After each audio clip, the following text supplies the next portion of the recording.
हर प्रकार की विपरीत स्थिति में अडिग खड़े रहना, कब भी माया से हार न खाना, सदैव प्रकृति जीत और माया जीत बनकर रहना, यह हमको प्रेरणा देते हैं। आज का सुगंधित पुष्प है, परमात्मा सर्वशक्तिमान है, आप सदा परमात्मा की याद में रहते हैं, इसलिए आपको सदा सफलता मिलती है। इससे कनेक्टेड आज का स्लोगन है, आप परमात्मा के लव में लीन हैं। सारा दिन इसी बात का हमको अभ्यास करना है। दैहिक स्नेह में, प्यार में, वस्तु संबंधों के आकर्षण में हमें आकर्षित नहीं होना है। एक परमात्मा के लव में सदैव लवलीन रहना है। बाबा के आज 12/11/25 के चले हुए महावाक्य हैं। आज के महावाक्यों में बाबा ने हम सभी को विशेष सृष्टि के चक्र में चल रही भिन्न भिन्न आत्माओं की एक्टिविटीज, उनके कर्म, आचरण और संस्कार, घटित हो रही घटनाएं, इन सभी को देखते हुए इस खेल को हमें जानना है। और बाबा का हमको शुक्रिया मानना है, जो बाबा ने हमको यह नॉलेज देकर हर प्रकार के माया के वार से हमें सुरक्षित कर दिया है। क्योंकि जब हम ये स्मृति में रखते हैं कि ये ड्रामा का एक दृश्य अथवा सीन है और यह रील में लिपटने वाला है, इसमें जो भी कुछ घटित हो रहा है वह पूर्व निश्चित है, इसमें मेरा कुछ भी हाथ नहीं है। मुझे हर परिस्थिति में अपने आप को अचल अडोल स्थिरियम रखना है, हलचल में नहीं आना है। तो ड्रामा की जो नॉलेज है हमें हर प्रकार की विपरीत स्थिति में भी अचल रहना सिखाती है। आज की मुरली की हेडलाइन है, मीठे बच्चे तुम ड्रामा के खेल को जानते हो,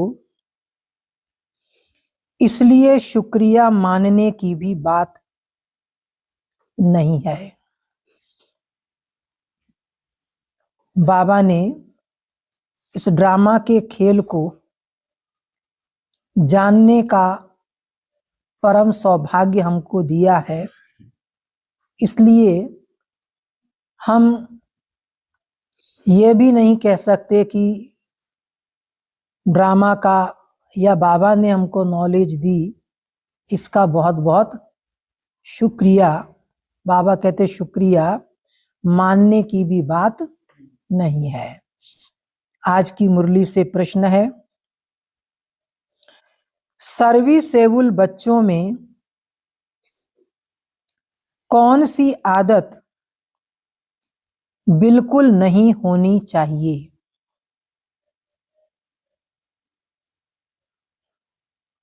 क्या प्रश्न पूछा है बाबा ने? सर्विसेबल बच्चों में कौन सी आदत बिल्कुल नहीं होनी चाहिए? बताओ क्या कहा होगा बाबा ने? हाँ, और कई बार सुनी है, बाबा ने सुनाया है। कौन सी आदत नहीं होनी चाहिए?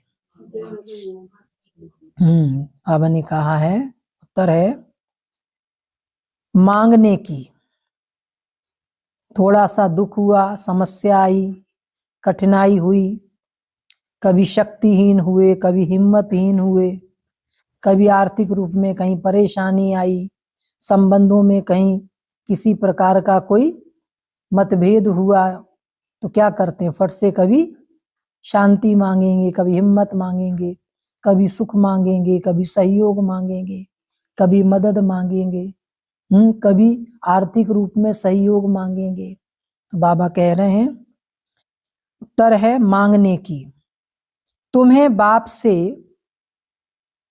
आशीर्वाद या कृपा आदि मांगने की भी जरूरत नहीं है। स्थूल चीजें तो मांगते हैं, लेकिन बाबा कह रहे हैं तुम्हें बाप से आशीर्वाद या कृपा आदि मांगने की भी जरूरत नहीं है। तुम किसी से पैसा भी नहीं मांग सकते, तुम किसी से पैसा भी नहीं मांग सकते। मांगने से मरना भला। तुम जानते हो ड्रामा अनुसार कल्प पहले जिन्होंने बीज बोया होगा वह बोएंगे। कौन सा बीज? अपना तन मन धन ईश्वरीय सेवा में लगाना और उसके बदले में कई गुना फल पाना। जैसे बीज एक बोते हैं लेकिन उससे कितना सारा फल मिलता है। तुम जानते हो ड्रामा अनुसार कल्प पहले जिन्होंने बीज बोया होगा वह बोएंगे। जिनको अपना भविष्य पद ऊंच बनाना होगा वह जरूर सहयोगी बनेंगे। तुम्हारा काम है सर्विस करना। तुम किसी से कुछ मांग नहीं सकते। भक्ति में मांगना होता, भक्ति में मांगना होता, ज्ञान में नहीं। गीत है मुझको सहारा देने वाले ये दिल कहे तेरा शुक्रिया। ओम शांति।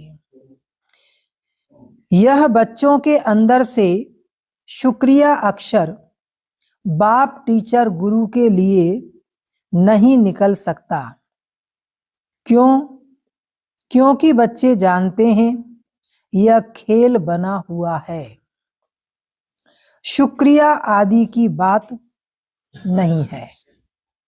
यह भी बच्चे जानते हैं ड्रामा अनुसार ड्रामा अक्षर भी तुम बच्चों की बुद्धि में आता है।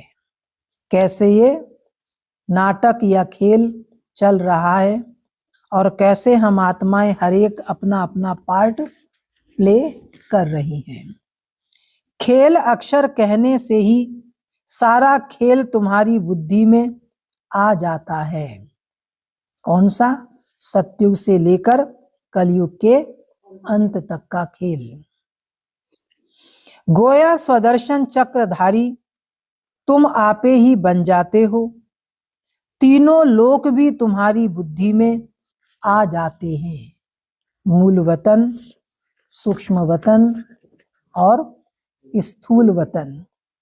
यह भी जानते हो अब खेल पूरा होता है। बाप आकर तुमको त्रिकालदर्शी बनाते हैं। तीनों कालों, तीनों लोकों, आदि मध्य अंत का राज समझाते हैं। काल समय को कहा जाता है। यह सब बातें नोट करने बिगर याद नहीं रह सकती। इसलिए पढ़ाई में कुछ लिखना भी होता है, कुछ पढ़ना भी होता है और कुछ याद भी करना होता है। तुम बच्चे तो बहुत पॉइंट्स भूल जाते हो।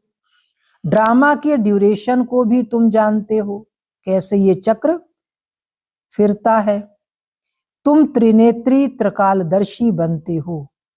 ज्ञान का तीसरा नेत्र मिल जाता है। सबसे बड़ी बात है कि तुम आस्तिक बन जाते हो, नहीं तो निधन के थे, कोई तुम्हारा धनी दूरी नहीं था, जो मन में आया सो करते थे। यह ज्ञान तुम बच्चों को मिल रहा है। स्टूडेंट की बुद्धि में सदैव नॉलेज मंथन होती है, यह भी नॉलेज है ना। ऊंचे ते ऊंचे बाप ही नॉलेज देते हैं। ड्रामा अनुसार जैसे 5000 वर्ष पहले हमें नॉलेज दी थी, पढ़ाया था, अभी फिर हमें पढ़ा रहे हैं। ड्रामा अक्षर भी तुम्हारे मुख से निकल सकता है। सो भी जो बच्चे सर्विस में तत्पर रहते हैं, अभी तुम जानते हो हम आर्फन थे। क्या थे? अनाथ थे। अब बेहद का बाप धनी मिला है तो धन के बने हैं। पहले तुम बेहद के अनाथ थे। बेहद का बाप बेहद का सुख देने वाला है, और कोई बाप नहीं जो ऐसा सुख देता हो। नई दुनिया और पुरानी दुनिया, यह सब तुम बच्चों की बुद्धि में है, परंतु औरों को भी यथार्थ रीति समझाएं, इस ईश्वरीय धंधे में लग जाएं। हर एक के सरकमस्टांसेस अपने अपने होते हैं। कोई की समस्या किसी प्रकार की, कोई की घर में परिवार में कोई कारण, कोई के जीवन में कोई उलझन, सबकी एक जैसी समस्याएं नहीं होती हैं। समझा भी वह सकेंगे जो याद की यात्रा में होंगे। याद से बल मिलता है ना। बाप है ही जौहरदार तलवार। जौहरदार माना जिस तलवार में धार अच्छी हो, एक वार में ही व्यक्ति कट जाता है। तो बाबा कहते हैं बाप है ही जौहरदार तलवार। बाबा की ज्ञान की तलवार में बहुत शक्ति है, बहुत धार है, जो 1 सेकंड में काम तमाम कर देते हैं। तुम बच्चों को जौहर भरना है। तुम्हारे पास तलवार तो है, लेकिन उस तलवार में धार नहीं है।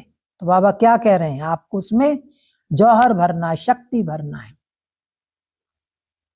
योग बल से विश्व की बादशाही पाते हो। योग से बल मिलता है, ज्ञान से नहीं। बच्चों को समझाया है नॉलेज सोर्स ऑफ इनकम है, कमाई का साधन है। जैसे दुनिया में लोग अनेक प्रकार की डिग्रियां ले लेते हैं, कोर्सेज कर लेते हैं, फिर क्या करते हैं? उससे जॉब करते हैं, कमाई करते हैं, अनेक प्रकार से शरीर निर्वाह के साधन जुटाते हैं। योग को बल कहा जाता है, रात दिन का फर्क है। अब योग अच्छा या ज्ञान अच्छा? क्वेश्चन, क्या अच्छा? योग ही नामी ग्रामी है। बाबा ने भी यही कहा है। योग अर्थात बाप की याद। बाप कहते हैं इस याद से ही तुम्हारे पाप कट जाएंगे। इस पर ही बाप जोर देते हैं। ज्ञान तो सहज है। भगवान वाच, मैं तुमको सहज ज्ञान सुनाता हूं, 84 के चक्र का ज्ञान सुनाता हूं। उसमें सब आ जाता है। चारों युग और संगम युग का पुरुषार्थ करने का समय। हिस्ट्री ज्योग्राफी है ना। ज्ञान और योग दोनों हैं सेकंड का काम। बस हम आत्मा हैं, हमको बाप को याद करना है, इसमें मेहनत है। याद की यात्रा में रहने से शरीर की जैसे विस्मृति होती जाती है। घंटा भर भी ऐसे अशरीरी होकर बैठो तो कितने पावन हो जाएं। मनुष्य रात को कोई 6 कोई 8 घंटा नींद करते हैं तो अशरीरी हो जाते हैं। देह के भान से, क्रियाकलापों से उतने समय के लिए मुक्त हो जाते हैं। उस समय में कोई विकर्म नहीं होता, क्योंकि देह हमारी सुप्त अवस्था में होती है। आत्मा थक कर सो जाती है। ऐसे भी नहीं कोई पाप विनाश होते हैं, नहीं, वह है नींद। विकर्म कोई होता नहीं है। नींद न करें तो पाप ही करते रहेंगे। कम से कम 6-7 घंटा पाप कर्मों से तो बचते निद्रा में चले जाते हैं। तो नींद भी एक बचाव है। किसका? पाप कर्मों से बचने का। सारा दिन सर्विस कर, आत्मा कहती है मैं अब सोता हूं, अशरीरी बन जाता हूं। तुमको शरीर होते अशरीरी बनना है। हम आत्मा इस शरीर से न्यारी शांत स्वरूप हैं। आत्मा की महिमा कभी नहीं सुनी होगी। आत्मा सत्य चित आनंद स्वरूप है, सत्य है, चैतन्य है और आनंद स्वरूप है। परमात्मा की महिमा गाते हैं कि सत्य है, चैतन्य है, सुख शांति का सागर है। अब तुमको फिर कहेंगे मास्टर, बच्चे को मास्टर भी कहते हैं, तो बाप युक्तियां भी बतलाते रहते हैं। ऐसे भी नहीं सारा दिन कोई नींद करनी है, सोचे विकर्मों से बच जाएंगे। नहीं, तुमको तो याद में रह पापों का विनाश करना है। जितना हो सके बाप को याद करना है। ऐसे भी नहीं बाप हमारे ऊपर रहम व कृपा करते हैं, नहीं, यह उनका गायन है। रहम दिल बादशाह, यह भी उनका पार्ट है। तमो प्रधान से सतो प्रधान बनाना। भक्त लोग महिमा गाते हैं, तुम्हें सिर्फ महिमा नहीं गानी है। यह गीत आदि भी दिन प्रतिदिन बंद होते जाते हैं। स्कूल में कभी गीत होते हैं क्या? बच्चे शांति में बैठे रहते हैं। टीचर आता है तो उठकर खड़े होते हैं, फिर बैठते हैं, फिर टीचर उनको पढ़ाते हैं।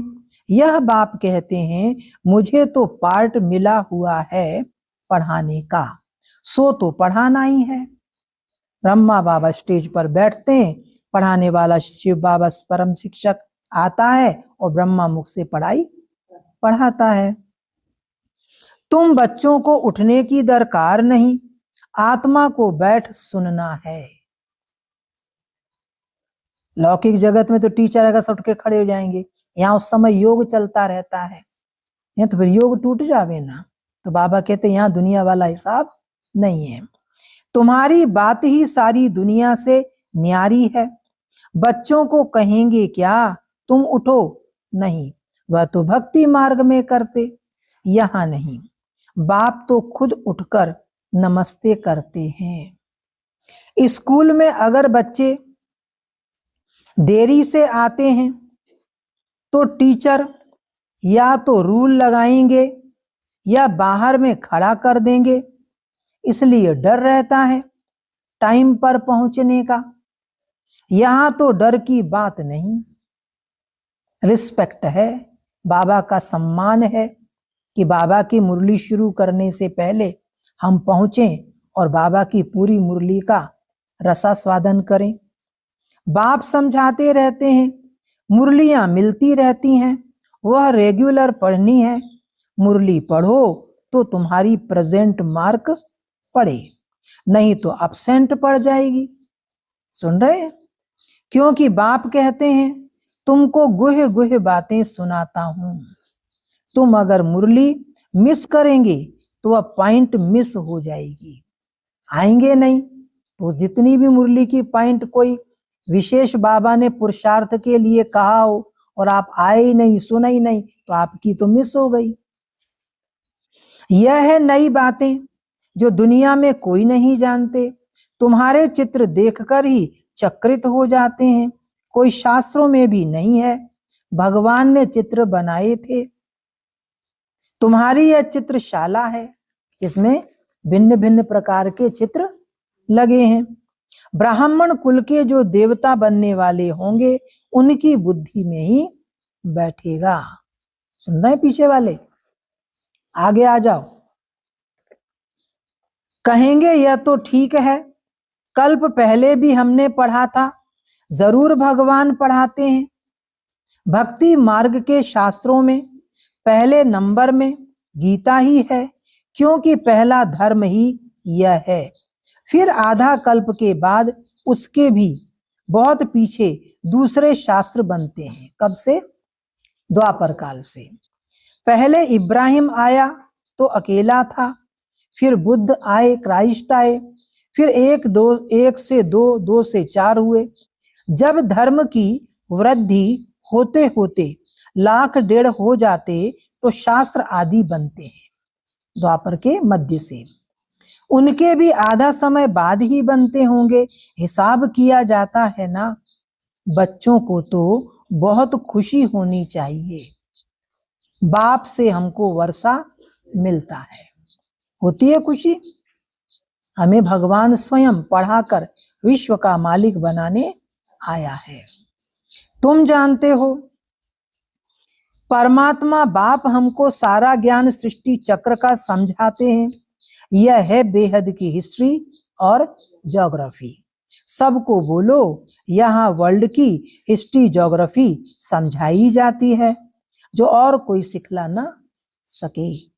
भले वर्ल्ड का नक्शा निकालते हैं, परंतु उसमें यह कहाँ दिखलाते हैं कि लक्ष्मी नारायण का राज्य कब था, कितना समय चला। वर्ल्ड तो एक ही है। भारत में ही राज्य करके गए हैं। जो भिन्न भिन्न राजाएं आए, है ना, मुगल राजाएं आए, मराठा राजाएं आए, गुर्जर राजाएं आए, राजपूत राजाएं आए, अनेक राजाएं हुए। अब नहीं है। यह बातें किसकी भी बुद्धि में नहीं है। वह तो कल्प की आयु ही लंबी लाखों वर्ष कह देते हैं। तुम मीठे मीठे बच्चों को कोई जास्ती तकलीफ नहीं देते। बाप कहते हैं पावन बनना है।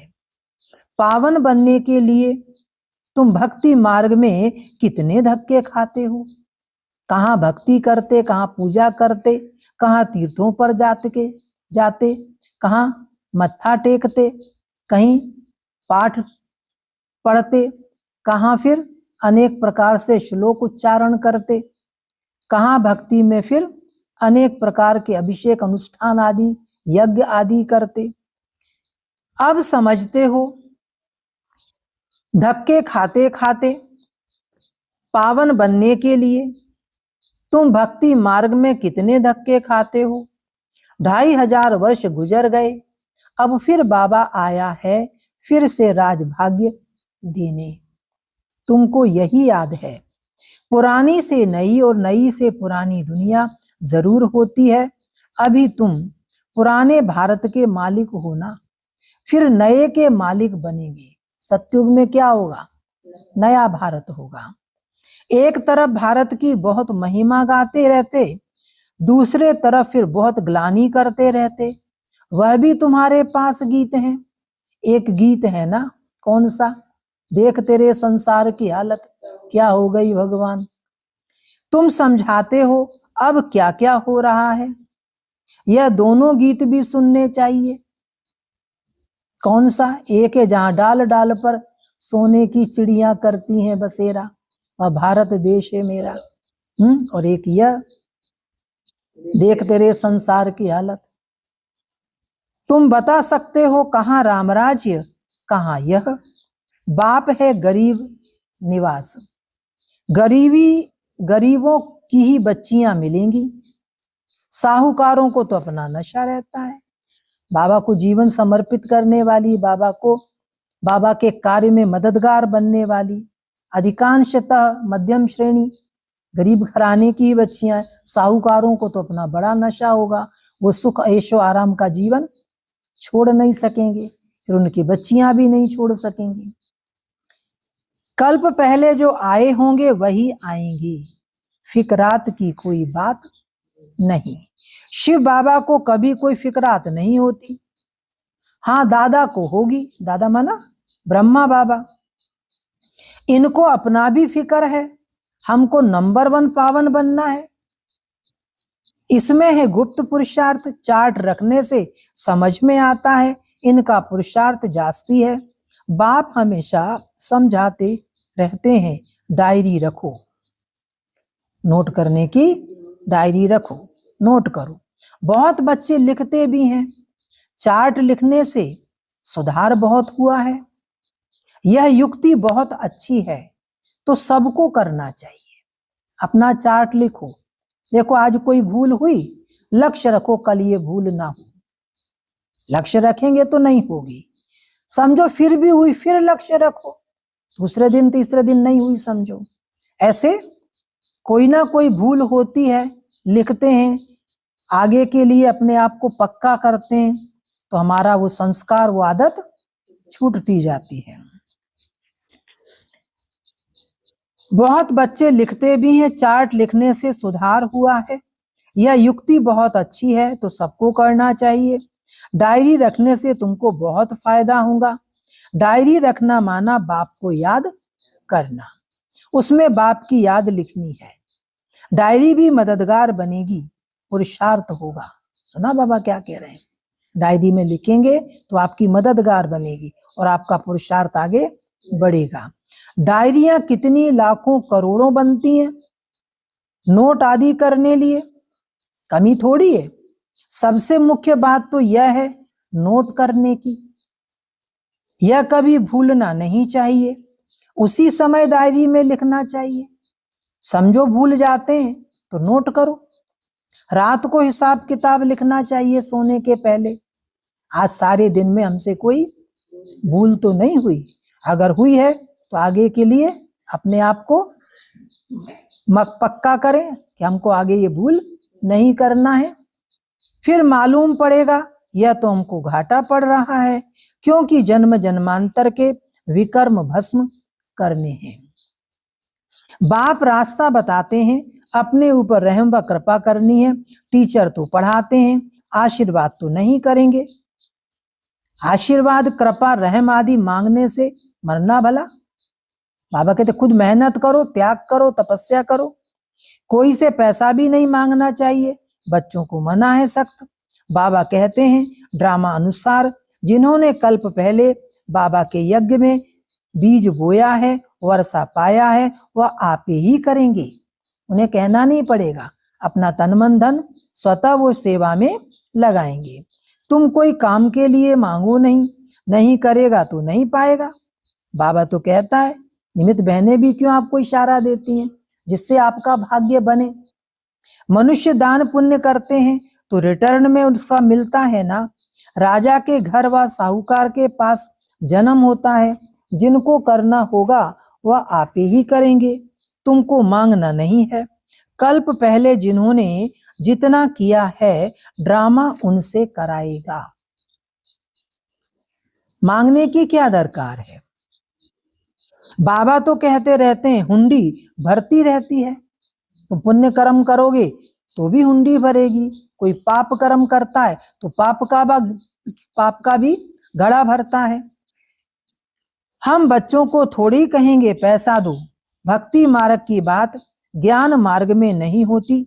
जिन्होंने कल्प पहले मदद की है वह करते रहेंगे, आप ही कभी मांगना नहीं है। बाबा कहते बच्चे चंदा चीरा तुम इकट्ठा नहीं कर सकते, यह तो सन्यासी लोग करते हैं।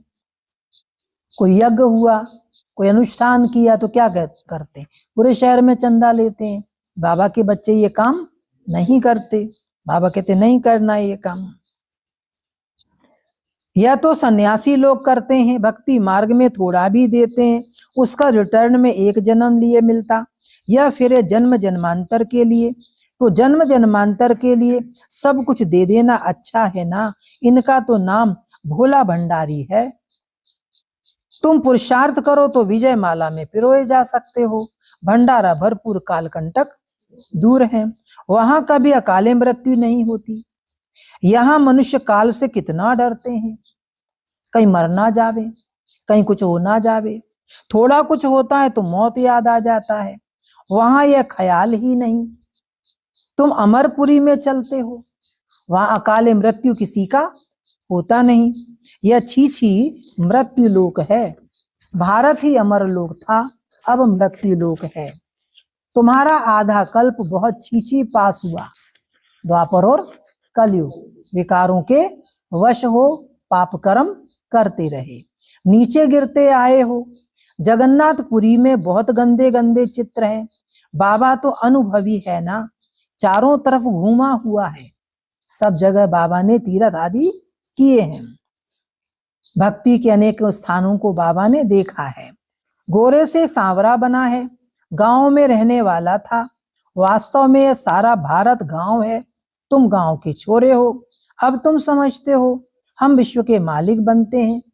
ऐसे मत समझना, हम तो बॉम्बे में रहने वाले हैं। क्योंकि सभा में तो सभी जगह के भाई बहने बैठे होते थे। बॉम्बे भी स्वर्ग के आगे क्या है, कुछ भी नहीं, एक पत्थर भी नहीं है। हम गांव के छोरे निधन के बन गए हैं, अब फिर हम स्वर्ग के मालिक बन रहे हैं, तो खुशी रहनी चाहिए। नाम ही है स्वर्ग। कितने हीरे जवाहरात महलों में लगे रहते हैं। सोमनाथ का मंदिर ही कितना हीरे जवाहरातों से भरा हुआ था। पहले पहले शिव का मंदिर ही बनाते हैं। कितना साहूकार था। अभी तो भारत गांव है, सतयुग में बहुत माला माल था। हम बच्चे भी सब प्रकार से भरपूर थे। यह बातें दुनिया में तुम्हारे सिवाय कोई भी नहीं जानते।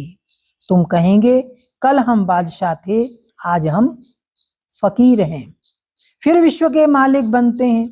तुम बच्चों को अपने भाग्य पर शुक्रिया मानना चाहिए। हमारा भाग्य बहुत बहुत श्रेष्ठ है, ऊंचा है। हम पद्मा पदम भाग्यशाली हैं। अच्छा, धारणा के लिए मुख्य सार। पहली पॉइंट, विकर्मों से बचने के लिए इस शरीर में रहते अशरीरी बनने का पुरुषार्थ करना है।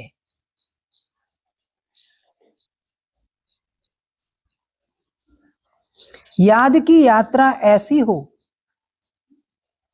जो शरीर की विस्मृति होती जाए।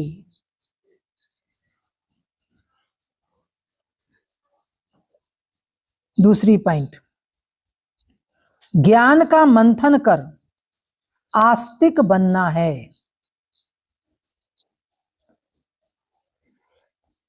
मुरली कभी भी मिस नहीं करनी है।